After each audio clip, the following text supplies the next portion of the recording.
நம் உயிரின் இயக்க நிலைகளை பற்றி ஈஸ்வர பற்றும் சரி, சாமிகளும் ஞானகுரும் நமக்கு நிறைய உபதேசங்கள் கொடுத்துள்ளார்கள்.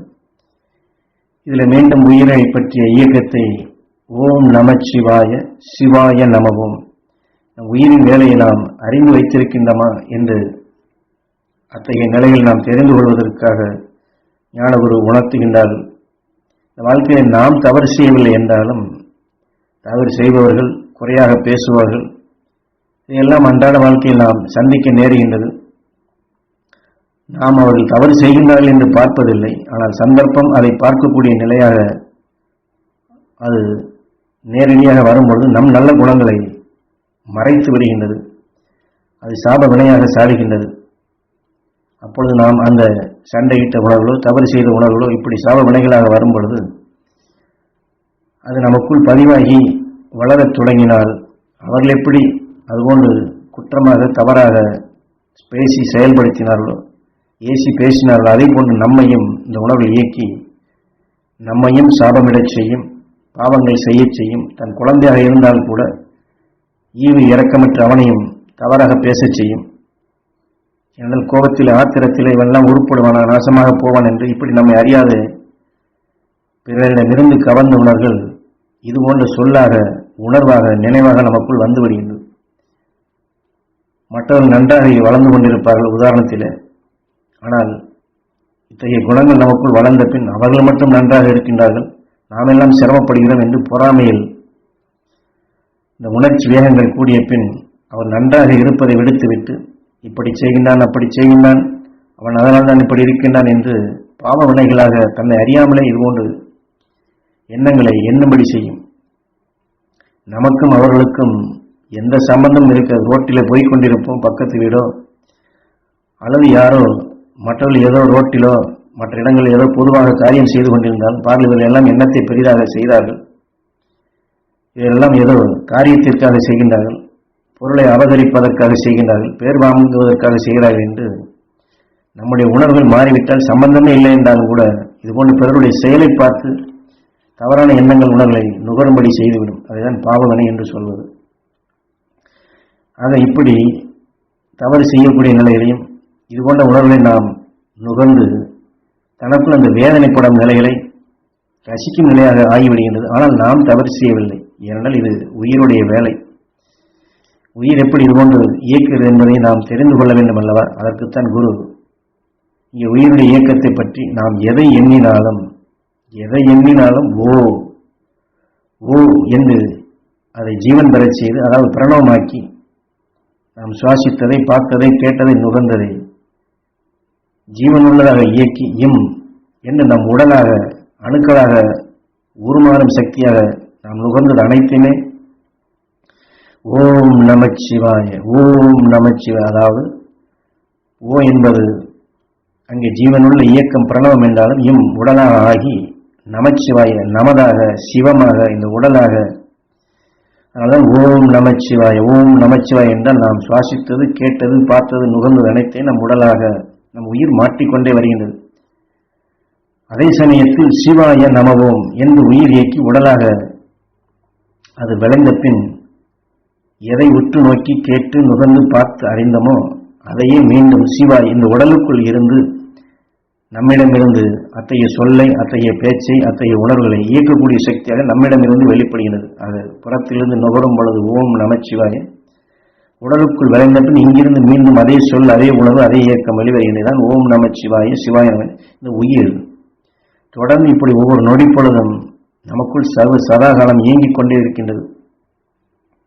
அதாவது நெருப்பிலே ஒரு பாத்திரத்தை வைத்து அதில் பல பொருள்களை இட்டு கொதிக்கும்படி செய்தால் அது எப்படி கலவைகளாக ஒன்று போல் சேருகின்றது, இதுபோன்று நம் உயிரான நெருப்பில் நாம் ஒவ்வொரு நொடி பொழுது சுவாசிக்கக்கூடிய உணர்வுகள் இப்படி கலவைகளாக மாறி மாறி மாறி இந்த உடலுக்குள் அது உருப்பெற்று அதன் வேலைகளை அதனுடைய பருவ காலத்திலே செய்ய தொடங்கிவிடும்.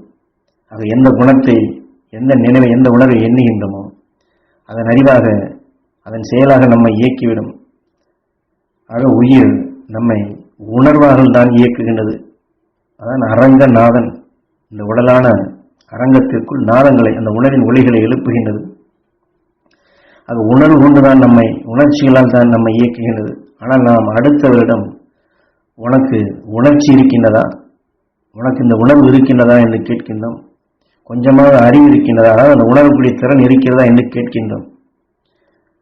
ஒன்றை சொல்லப்படும் பொழுதுதான், ஒன்றை பேசப்படும் பொழுதுதான், ஒன்றை நுகரப்படும் பொழுதுதான் அந்த உணர்ச்சிகள் வருகின்றது. இப்போ கோபமாக ஒரு சொல்லை சொல்லுகிறோம் என்றால் அந்த உணர்வு என்ன செய்கின்றது? உணர்ச்சிகளை தூண்டுகின்றது. கேட்பவர்களுக்கு என்னை இப்படி நீ சொல்லிவிட்டாயா, உன்னை நான் பார், என்ன செய்கிறேன் பார் என்போம். அது கோபமான உணர்வு இப்படி விளைந்து இப்படி உணர்ச்சிகளை தூண்டுகின்றது. ஆக இயற்கை நிலையில் எவ்வாறு வருகின்றது, அது நம்மை எப்படி இயக்குகின்ற என்ற நிலையை நாம் தெளிவாக தெரிந்து கொள்ள வேண்டும் என்பதற்குத்தான் குரு இதை நமக்கு உணர்த்துகின்றார். ஏனால் அவர் நமது குருவை சொல்லப்படும் பொழுது தீமைகள் அணுகாது நம்மை நாம் எப்படி பாதுகாத்துக் கொள்ள வேண்டும் என்பதற்காக மாமகரிஷி ஈஸ்வராய குருவர் 3 லட்சம் பேரை சந்திக்கும்படி செய்து பல பல அனுபவங்களை எனக்கு கொடுத்தார். 20 வருட காலம் பல இடங்களை சுற்றினேன். ஒவ்வொருவரும் அவர்கள் தவறு செய்யாமலேயே துயரப்படும் நிலையில் எப்படி அவர்களுக்குள் உருவாகின்றது, தவறு செய்பவர்களாக அவர்கள் எப்படி மாறுகின்றார்கள், பாவ வினைகளும் சாப வினைகளும் தீய வினைகளும் அவர்களுக்குள் எப்படி உருவாகி அவர்களை இயக்குகின்றது, இதிலிருந்து அவர்களை மீட்ட அவர்களை விடுபட செய்ய நீ என்ன செய்ய போகின்றாய் என்று குரு என்னிடம் கேள்வி கேட்டு இப்படி வினாக்கள் எழுப்பி எழுப்பி அந்த சந்தர்ப்பத்திலே அதற்குண்டான விடைகளாக பல அனுபவங்களை எம்மை பெறும்படி செய்தார். அந்த தீமை உருவாகும் நிலையும் அதிலிருந்து அவர்களை மீட்ட என்ன செய்ய வேண்டும் என்று அனுபவபூர்வமாகத்தான் காட்டினார். அது அவருடைய கேள்விக்குத்தான் அந்த மகரிஷிகள் ஞானிகள் காட்டிய நிலையில் உண்மையின் உணர்வின் இயக்கங்கள் எப்படி இருக்கிறது என்பதை உணர்ந்து தெளிந்து தெரிந்த பின் அவர் உபதேசித்த நிலைகளை நான் வளர்த்து கொண்டதைத்தான் உங்களுக்குள் இந்த உபதேசமாக இப்பொழுது பதிவு செய்கின்றேன். ஆக அனுபவபூர்வமாக பெற்ற அந்த உயர்ந்த உணர்வை உபதேசிப்பதை நீங்களும் மீண்டும் நினைவு கொண்டு வந்தால் உங்களுக்குள் வரக்கூடிய தீமைகளை, தீய வினைகளை, சாப வினைகளை, பாவ வினைகளை நீங்களே அகற்ற முடியும். அந்த தீமைகளை அகற்ற வேண்டும் என்று வலுவான எண்ணம் கொண்டு வந்தால் குரு வழியில் உங்கள் உயிரையும் நீங்கள் இயக்க முடியும். ஏனென்றால் உயிருடைய இயக்கத்தை தெரிந்து கொண்டோம். அது நாம் குரு வழியில், அருள் வழியில், ஞானிகள் காட்டியவில் நாம் இயக்க பழக வேண்டும். ஆக மெய்ஞானி உணர்வைத்தான் நாம் ஓம் நமச்சிவாய், அதைத்தான் நமக்குள் உடலாக சிவமாக உருவாக்க வேண்டும். அதையே நமக்குள் இருந்து சிவாய நமம் அந்த மெய்ஞானி உணர்வாக நாம் வெளிப்படுத்த வேண்டும். சமைப்பதும் மெய்ஞானிகள் உணர்வுகள், வெளிப்படுத்துவதும் அதுவாக இருக்க வேண்டும். ஆக அந்த அருள் சக்திகளைத்தான் நாம் உடலாக உருவாக்கிக் கொள்ள வேண்டும்.